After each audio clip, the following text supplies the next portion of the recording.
the author's just saying, anyone can become rich. But I think the degree that people can become rich is very different. That's right.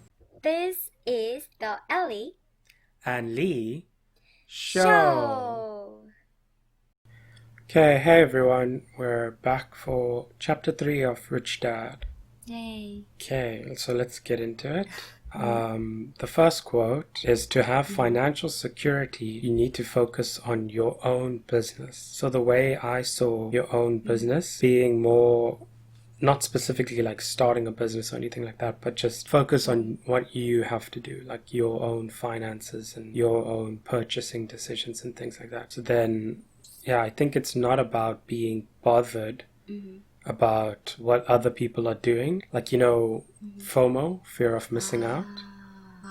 Okay, so here, the business meaning not starting a company. I don't think it's necessarily talking about starting a company. I thought it was talking about starting a company.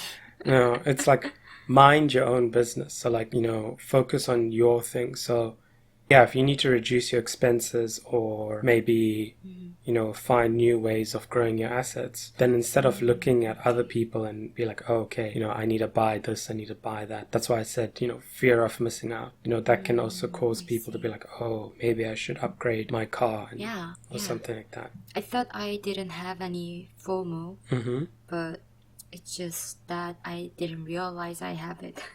Yeah, but you can also create it within yourself, because you don't necessarily need other people. But I know I often watch videos where it's showing home improvements and stuff like that, and then I think to myself, oh, that's really cool. Or that I like computers, so then when I see the new sort of CPUs and stuff like that that's coming out, I'm like, oh, should I upgrade, should I not? But then in general, I tend to just buy what I think is good with what I have, and then let that be until something breaks. Then I tend to upgrade. But then I know for myself, here and there, I tend to buy little things that I think, oh, this will be good, that will be good. Yeah, you got me into that buying habit. But yeah, if certain things improve your life, I don't think it's terrible. Yeah, it does. Yeah. So after buying all those good things in my life, I mean, these days I purchased some things that I never have purchased before.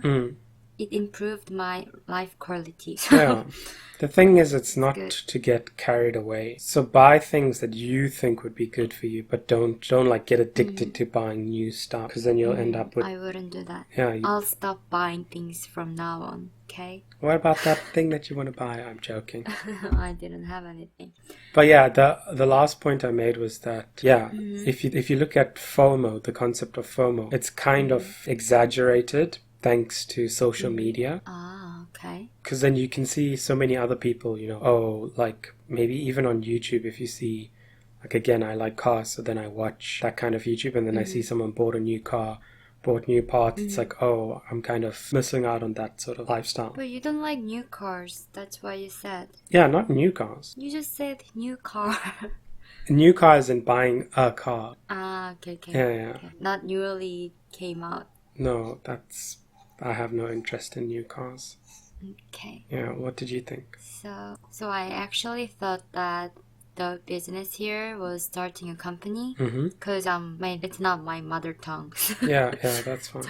Sometimes it's hard to pick the new ones.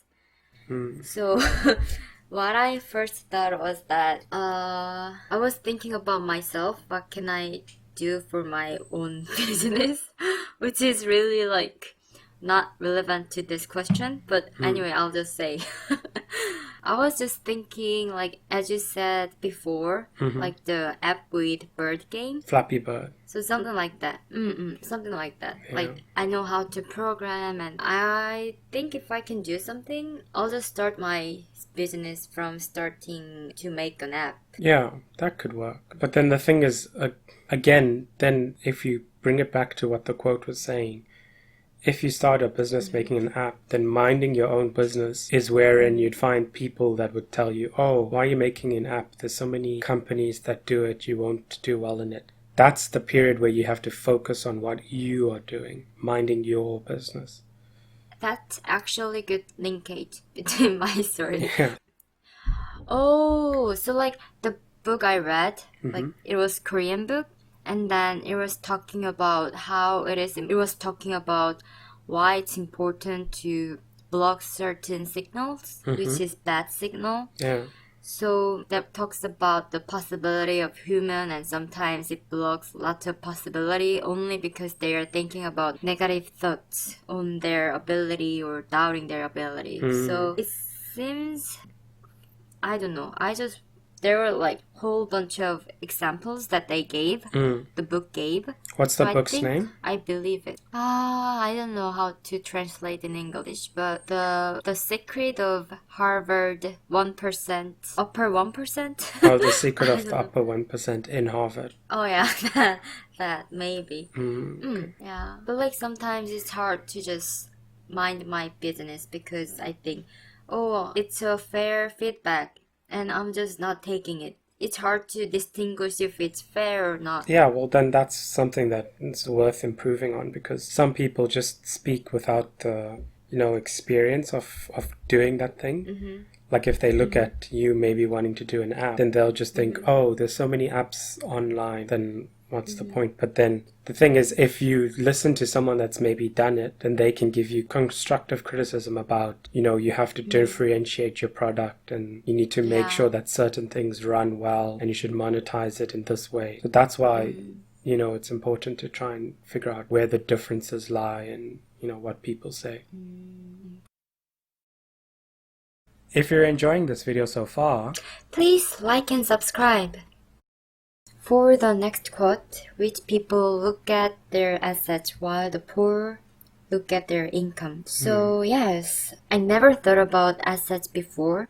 Usually when I judge a person, I usually think how much money they earn from their job. okay. So which is their income. So I didn't really consider the assets because I didn't know. I don't know, it was just not in my consideration. And then I think I was pretty young and I wasn't really financially literate. Okay. So that's why I didn't really consider it.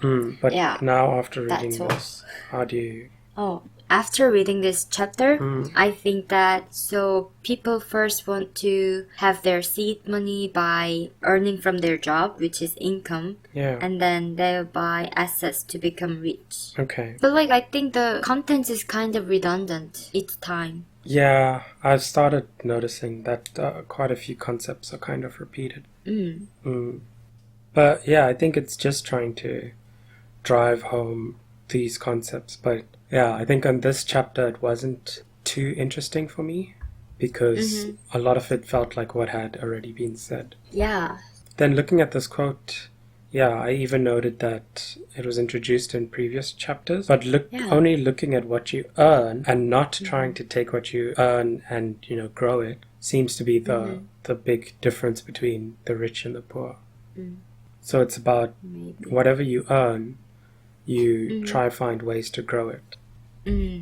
But I kind of have that feelings that this author is making too much generalization. Yeah, I think the thing is that especially since we've been reading the personality book, it seems a lot like the author's just saying, anyone can become rich. But I think the degree that people can become rich is very different. That's what I think. Yeah, if they don't like taking risks, then a lot of the ways that you can become rich generally has some form of risk involved. So those people might not be willing, or it might cause them too much stress to do so.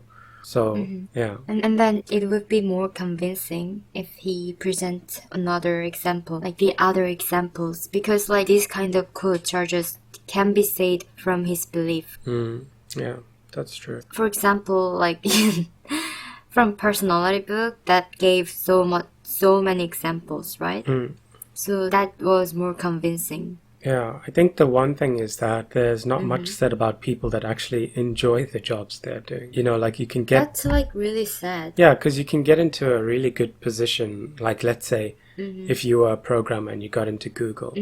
Because you have access to that company, you have so many more resources and you can research things that are really interesting to you, as opposed to doing it by your own company, I think that might be, you won't have, maybe the big data sets that Google has, and you won't have all the servers to use and things like that. But they're not, Maybe. I also think it's not specifically that go out and start your own business, but you could look at whatever money you do earn, finding ways to invest that money. Okay. Please consider liking and subscribing. It really helps us out. Thanks for watching. See you.